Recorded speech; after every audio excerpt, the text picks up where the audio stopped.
Alam ganin nyo ang palahan, yung nursery ng niyog. Gawa ng bago yun itanim, kailangan ay may sibol na at ang mga dahon ay malulusog na. Ari nga palang pala na are, nako ay are yung puro makapuno, ay hindi pala puro, madami lang makapuno. Sa isang buwig ay are may tatlo at ayan, diyan kinuha dyan sa malaking puno.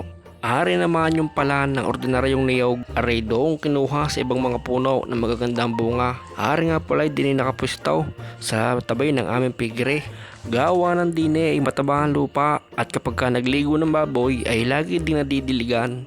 Arla ngayon ay hindi pa malingilan at gawa ng maliliit pa ang tubo at saka marami pang ginagawa ang tatay. Dine ang tanim na yan sa may likuran. Ari napakasukal pa noong nakaraan kaya lang ang tatay ari ay inisprayan noong herbicide kaya ngayon ari ay malinis ng tingnan. Garni nga pala ang ginawa ng tatay. Ang tanim ng niyog ay magkapartner o dalawahan pero ari ginaya sa kabilang barangay. Ang pinaghayahan ari ang tanim naman baga ay tatluhan. Nakahugis triangle pa. Ari naman sa may bandang ilayahan sa dami ng naitanim dine sa average baga ng 10, dalawa lang ang mabubuhay, 8 ang patay. Medyo matigas ang lupa at mabuhangin pa kaya garne ang itsura.